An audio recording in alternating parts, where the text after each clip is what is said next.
चलिए अब खबरों के खेल को शुरू करते हैं फटाफट। और खबरों के खेल में आपको बता दें कौन सी खबरें हैं जो कि इस समय बिगाड़ रही हैं शहरों की चाल, कौन सी हैं जो कि कर सकती हैं आपको माला माल। तमाम खबरों को लेकर के आते हैं और देखते हैं उनका क्या कुछ हास्य देखने को मिल रहा है। एक एक करके जरा कंपनी को लेकर के आइए। GMR एयरपोर्ट, यहाँ पर आपको बता दें कि जो है 70% स्टेक खरीदेगी कंपनी जो है।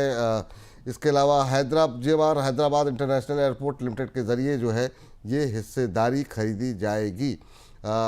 EGL PPL में 41 करोड़ रुपए में करीब 70% हिस्सा खरीदने की योजना है। और associate company ESR GMR logistic park private limited में 70% हिस्सा खरीदने की योजना है। ये खबर यहाँ पर है सर। पंकज सर, आपकी राय जानना चाहेंगे। ये भी शेयर NHPC की तरह काफ़ी लंबे समय से परेशान कर रहा है और 100 का लेवल कब आएगा लोग जानना चाह रहे हैं। अभी चार्ट्स क्या कह रहे हैं सर, क्या करना चाहिए GMR को लेकर के? जी देखिए, जेएमआर एयरपोर्ट्स करीब करीब 80 रुपए के आसपास ही अभी फिलहाल स्टॉक ट्रेड कर रहा है। काफी अच्छा लग रहा है ये न्यूज। मुझे लगता है कि दो दो घंटे पहले ही सबके सामने आई हुई है और उसके बाद में ये स्टॉक ने एक मोमेंटम दिखाया हुआ है। मुझे लगता है कि ये पोर्टफोलियो वाला स्टॉक है। इसमें बहुत अच्छा खासा लंबा नजरिया रखिए। बेयर मिनिमम 3 साल का एक नजरिया रखिए, क्यों तो जिस तरीके के एयरपोर्ट्स के ऊपर हम लोग ट्रैफिक विटनेस कर रहे हैं, चाहे दिल्ली होने दो, मुंबई होने दो, पुणे होने दो, मेट्रो जो भी है, चेन्नई है, कलकत्ता है, इन सारे स्टेशनों के ऊपर अगर देखते हैं तो जो भीड़ जिस तरीके का दिख रहा है यहाँ पे, और जिस तरीके की ग्रोथ ये पूरे सेगमेंट में हम लोग एक्सपेक्ट कर रहे हैं, मुझे लगता है कि एक लंबी नजरिया इसके अंदर होना चाहिए। ट्रेडिंग के लिए भी काफी अच्छी मूव्स ये स्टॉक पर्टिकुलरली दे देता है। तो मेरे ख्याल से इसको रखिए। जिन लोगों को फ्रेश बाय करना है वो बाय कर सकते हैं, और जो लोगों को इसको पोर्टफोलियो में रखना है वो स्टैगर्ड वे में भी ले सकते हैं, और अपने अपने कैपेसिटी के अनुसार भी इसके अंदर अपना ट्रेड जमा सकते हैं। चलिए, ये बात जो है GMR एयरपोर्ट पे निकल के आ रही है। अगली कंपनी स्क्रीन पर लेकर के आते हैं यहाँ पर NBCC पे। देखते हैं क्या कुछ खबर निकल करके आ रही है। सर जरा NBCC की चार्ट देख लीजिए। PFC ने यहाँ पर 161 करोड़ रुपए का एक वर्क ऑर्डर दिया है कंपनी को। वर्ल्ड ट्रेड सेंटर के टावर H में इंटीरियर काम का ये ऑर्डर मिला हुआ है। दिल्ली के नरोजी नगर वर्ल्ड ट्रेड सेंटर टावर में ये इंटीरियर का काम NBCC को मिला है। आज अगर NBCC की शेयर पे अगर हम नज़र डालें तो ये 1% नीचे 112 के आसपास ट्रेड करता हुआ। सर NBCC कैसा लग रहा है सर चार्ट पे आपको? ये 11-12% के आसपास की रैली पिछले एक महीने में रही है यहाँ पर। जी, और उसी का एक इम्पैक्ट हम लोग आज देख रहे हैं। दो न्यूज अच्छी है, बट ओवरऑल जो रिजल्ट्स का जो स्ट्रक्चर बना हुआ था वो कहीं ना कहीं थोड़ा सा डिसअपॉइंटिंग था। और आप देख सकते हैं कि पिछले 3 दिनों के अंदर, स्पेशली कल और आज में, बहुत कंसोलिडेटेड रेंज में है। परसों से मॉर्निंग में इसमें इसमें गिरावट विटनेस हुई थी 116 के करीब करीब, और वो अभी 112 के आसपास चल रहा है। मुझे लगता है कि इसके इसके अंदर डेफिनेटली एक बेस्ट बाय बन सकता है 109 रुपए के आसपास में। इस रेंज पे थोड़ा सा अवॉइड करने की सलाह रहेगी। मुझे लगता है कि 109 110 की जो रेंज है, that would be a good range for buying मेरे हिसाब से। जिनके पास में है होल्ड करके चले। थोड़ा सा अवधि जो है मीडियम टर्म से लॉन्ग टर्म का रखिए वहां पे। मीडियम से लॉन्ग टर्म का अवधि का नज़रिया यहाँ पर रखना चाहिए। ये राय यहाँ पर निकल करके आ रही है। चलिए आगे बढ़ते हैं और अगली खबर का रुख करते हैं और देखते हैं यहाँ पर क्या खबर निकल के आ रही है। हिंदुस्तान जिंक पे काफ़ी सारी खबरें जो है, काफ़ी सारे सवाल आज हमारे पास आए हैं। सवाल हम डिस्कस कर नहीं पाए कंपनी को। खबर यहाँ पर ये है कि बालेपालयम टंगस्टन और संबंधित माइनिंग ब्लॉक के लिए आंध्र प्रदेश सरकार से लेटर ऑफ इंटेंट इनको मिला हुआ है। मिनरल ऑक्शन रूल्स 2015 के नियम 18A के तहत इनको जो है लाइसेंस दिया गया है। तो ये खबर यहाँ पर निकल करके आ रही है। अनंतपुर ज़िले में 308.30 हेक्टेयर क्षेत्र में जो है ये बालेपालयम टंगस्टन खनिज ब्लॉक जो है वो फैला हुआ है। वो अभी अलॉट हुआ है हिंदुस्तान जिंक को। हिंदुस्तान जिंक पे अभी अगर भाव की बात करें तो भाव देखने को मिल रहा है ऑलमोस्ट फ्लैट, 25 पैसे नीचे, 441 442 का भाव। सर हिंदुस्तान जिंक कैसे देख रहे हैं? लंबे समय से दायरे में है, अभी क्या करना चाहिए? सर देखिए, ये एक डेफिनेटली एक लंबे समय से दायरे में है, लेकिन हम लोग देखते हैं तो 200 डिमार्क के आसपास आकर ये बार बार फिसल रहा है। अगर हम इसका स्लोपिंग चैनल का ब्रेकडाउन अगर देखते हैं तो वो करीब करीब काफी ऊपरी लेवल से 490 के आसपास से इसके अंदर एक ड्रॉप हम लोगों ने विटनेस किया हुआ है। फिर चढ़ा, फिर टूटा, दोबारा चढ़ के फिर टूटने की कगार पे है। मुझे लगता है कि मेटल्स के अंदर एक अच्छा मूव होने के बावजूद भी ये हिंदिन जैसा स्टॉक अभी फिलहाल परफॉर्म नहीं कर रहा है। कंडीशनल ट्रेड रहेगा यहाँ पे 455 के ऊपर में अगर हम इसको लेकर चलते हैं तो ज्यादा बेटर रहेगा इसमें। तब तक के लिए ये स्टॉक को जो लोग कैरी मतलब ऑलरेडी अपने पोर्टफोलियो में रख रहे हैं वो होल्ड करके चल सकते हैं। फ्रेश बाइंग की सलाह नहीं रहेगी सर। ठीक। अब जैसे संदीप कौशिक जी 444 पे लेके बैठे हुए हैं, कह रहे हैं कि मैं लंबे समय के लिए होल्ड कर सकता हूं, तो होल्ड करें ना सर अभी? 1546 सर जी, मैं सुन नहीं पाया। 444 पे हमारे एक दर्शक लेकर के बैठे हुए हैं, तो उनको अभी होल्ड ही करना चाहिए? सर देखिए, मैं ये मानता हूँ इसको होल्ड करना भी चाहिए। मैं रीजन बता देता हूँ कि चाइना के और यूएस के जो बायलैटरल टॉक्स है वो काफी एडवांस स्टेज में है अभी फिलहाल। और जिस तरीके से मेटल के अंदर जो अभी चाइना बैंक ने अभी इंटरेस्ट रेट घटाया भी है, तो इसका सीधा सीधा इम्पैक्ट जो है वो मेटल्स के ऊपर होना है। मेरे ख्याल से मेटल्स में बहुत अच्छे अच्छे स्टॉक्स है, वो एडिशंस कर सकते हैं। लेकिन ये स्टॉक पर्टिकुलरली सिर्फ होल्ड करने की सलाह दे रहा हूँ। 454 के ऊपर इसमें फ्रेश बाइंग की सलाह रहेगी। जो लोग होल्ड कर रहे हैं डेफिनेटली इसको होल्ड ही करना चाहिए। मैं रिपीट कर रहा हूँ, जो लोग होल्ड कर रहे हैं वो होल्ड करिए। फ्रेश बाइंग की सलाह नहीं है यहाँ पे। जी। चलिए, ये बात निकल करके आती है। अब जरा केपीआर मिल पे नज़र डाल लेते हैं। केपीआर मिल में आपको बता दें, कंपनी के 3 प्रमोटर ने अपनी हिस्सेदारी बेची है, और ये हिस्सेदारी बेची गई है 1231 करोड़ रुपए में। 3.16% जो है हिस्सेदारी वो कम की है। 1231.39 करोड़ रुपए में जो है ये हिस्सेदारी बेची गई है। 1.08 करोड़ शेयर जो है वो बेचे गए हैं। तो केपीआर मिल में अभी अगर हम देखें तो दबाव जो है वो देखने को मिल रहा था, लेकिन अभी जो है आधे % के आसपास की मजबूती है। सर 1200 के आसपास चल रहा है। अच्छी रिकवरी रही है 1 महीने में। अभी केपीआर मिल में क्या करना चाहिए? देखिए सर, मेरी मुझे लगता है कि पिछले दो जब सेशन में आपसे जुड़ा हूँ इस शेयर के ऊपर अपना व्यू कंटिन्यूअस रखते आया हूँ। जो राइसेस में जो भी उथल पुथल हो रही है उसके चलते और जिस तरीके का एक्सपोर्ट इनका देखने मिल रहा है यहाँ पे, तो वो एक काफी लुक्रेटिव प्राइस एक्शन यहाँ पे उसके कारण देखने मिल रही है। मुझे लगता है कि केपीआर मिल हम लोग 400 450 की रेंज से इसमें कंटिन्यूअसली एक स्ट्रॉन्ग अपवर्ड मूव देखते हैं। 1200 की रेंज में डेफिनेटली ये स्टॉक मुझे अभी भी लगता है कि इसको खरीदना चाहिए। लेकिन ये ट्रेडिंग के पर्पज से होगा यहाँ पे खरीदारी इसमें। लॉन्ग टर्म का जो नजरिया है और उसके लिए थोड़ा सा वेट करना होगा। मुझे लगता है कि 1150 की रेंज जो है वो पोजिशनल बाइंग के लिए वो ठीक रहेगी। अभी ये स्टॉक मोमेंटम अगर एंजॉय कर रहा है तो इसमें मोमेंटम को एंजॉय करना चाहिए। फ्रेश बाइंग की सलाह ट्रेडिंग के लिहाज से होगी। ठीक। चलिए, तो अब ये राय यहाँ पे निकल के आ रही है। केपीआर मिल के बाद बालमेल लॉरी की बात कर लेते हैं। कंपनी के जो है अपने आगे के लिए जो है बिजनेस टारगेट के बारे में, बिजनेस प्लान के बारे में बताया है। ने इस फाइनेंशियल ईयर में 3000 करोड़ रुपए का रेवेन्यू टारगेट रखा है, और इसके अलावा पिछले वित्त वर्ष में करीब कंपनी ने 2580 करोड़ रुपए का कारोबार किया था, जिसमें कि करीब करीब 233 करोड़ रुपए का मुनाफा हुआ था। अभी अगर हम देखें बालमेल लॉरी पे के शेयर पे नज़र डाल लेते हैं कि क्या स्थिति यहाँ पर अगर हम देखने को मिल रही है। और यहाँ पर अभी जो है करीब 2.25% की मजबूती देखने को मिल रही है।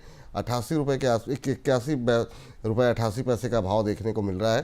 सर 1 महीने में 12% की तेज़ी, आज अगर हम देखें तो 2.25% की तेज़ी यहाँ पर देखने को मिल रही है।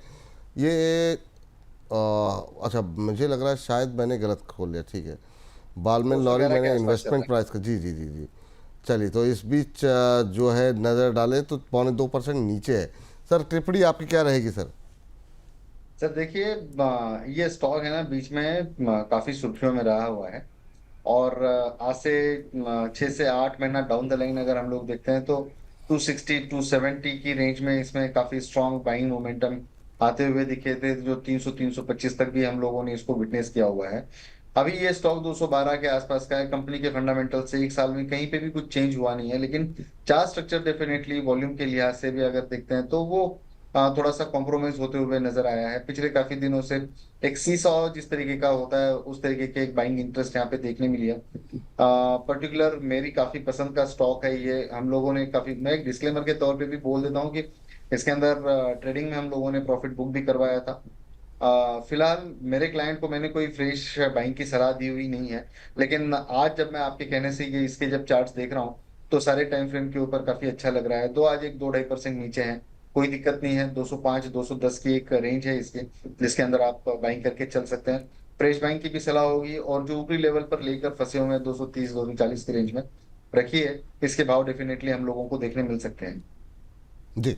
चलिए, तो इस बीच ये रहा इस पे निकल के आ रही है, अगली कंपनी जरा स्क्रीन पर लेकर के आ जाइए और फटाफट देखते हैं कि यहाँ पर क्या कुछ खबरें निकल के आ रही हैं। आइनॉक्स स्क्रीन पे आपको बता दें कि कंपनी ने 639 मेगावाट क्षमता की सौर परियोजना के लिए जो है वो एग्रीमेंट किया है, और ये solar operation and maintenance portfolio 1.6 gigawatt तक पहुँचता हुआ दिखाई दे रहा है। चलिए, तो यहाँ पर जो है काफ़ी अच्छा जो है मोमेंटम जो है आइनॉक्स ग्रीन पे बीच में बनता हुआ दिखाई दे रहा था। आज अगर हम देखें तो दबाव देखने को मिल रहा है करीब 2% के आसपास का। सर, आइनॉक्स ग्रीन 170 के आसपास चल रहा है, लेकिन चाल बहुत शानदार रही है सर। बीते एक महीने में 23-24% की रैली यहाँ पर 22-23% की रही है। अभी आप कैसे देख रहे हैं, ये गिरावट क्या खरीदारी का मौका हो सकती है या और नीचे आने का वेट करें? सर मेरे ख्याल से देखिए, अगर इसमें बाय करने की डेफिनेटली सलाह रहेगी, लेकिन 170 172 के आसपास इसमें बाय करने की सलाह रहेगी। सर देखिए, डे बिफोर यस्टरडे की अगर हम बात करते हैं और उसके पहले दिन की भी अगर बात करते हैं, तो 2 दिन में इतनी शानदार मूव दी है यहाँ पे कि 146 के लो से अगर हम लोग देखते हैं, तो दूसरे दिन 186 तक गया है, मतलब करीब करीब 40 रुपया ऊपर। ये जो 24% की रैली है सर, ये 2 दिन में ही देखने मिली हम लोगों को। तो बहुत पीछे जाने की जरूरत नहीं थी इसके। 170 172 जब इतना फास्ट मोमेंटम कोई स्टॉक में अगर आता है, तो 5-6% कहीं अगर गिर जाता है यहाँ से 168 170 की रेंज में, तो वहां पे बाय करने की सलाह रहेगी। और एक यन स्ट्रक्चर का ब्रेकआउट दिया है, जो पर्टिकुलरली जब मेरा कन्विक्शन जब की बात आती है, तो मुझे ये यन स्ट्रक्चर का ब्रेकआउट जो है वो काफी लुक्रेटिव लगता है, और काफी अच्छा रिस्पॉन्ड भी करता है वो। तो मुझे लगता है कि इसमें 172 16 168 टू 172 की जो रेंज है वो बाय करना चाहिए। ट्रेडिंग के लिहाज से टारगेट 195 के डेफिनेटली लगते हैं सर। ठीक। चलिए, ये टिप्पणी यहाँ पर निकल के आ रही है। इस सबके बीच में जरा कुछ एक रिजल्ट फटाफट एक दो देख लेते हैं, और जरा स्क्रीन पर लेकर के आइए आरवीएनएल के रिजल्ट्स, और देखते हैं यहाँ पर क्या कुछ किस तरीके के नतीजे यहाँ पर निकल करके आए हैं। आरवीएनएल में अगर हम देखें तो दबाव देखने को मिला है, मुनाफे में 4%, 459 करोड़ रुपए, रेवेन्यू 4.5% घटा है, ये 6,426 करोड़ रुपए रहा है। एबिटा में 5% की गिरावट, 432 433 करोड़ के आसपास ये रहा है। मार्जिन्स घटते हुए दिखाई दे हैं। डिविडेंड करीब ₹2.25 का दिया गया है। सर, आपकी टिप्पणी जानना चाहेंगे आरवीएनएल को लेकर के, आज के इस गिरावट में क्या करना चाहिए? क्या यहाँ पर कुछ खरीदारी की गुंजाइश है या अवॉइड करेंगे 404 के आसपास? तो देखिए, जिस तरीके के रिजल्ट्स आए हैं, और जिस तरीके का पूरे सेक्टर के अंदर एक मोमेंटम देखने मिला है, ये डाइकॉटमी लग रही है यहाँ पे। क्यों तो पूरा जो रेलवे का जो बास्केट है वो काफी अच्छा परफॉर्म कर रहा है, और पर्टिकुलर इसके रिजल्ट्स जो है मुझे इतना समझ नहीं आए। मुझे लगता है कि रेल विकास निगम में से हम लोगों ने एग्जिट लेना चाहिए।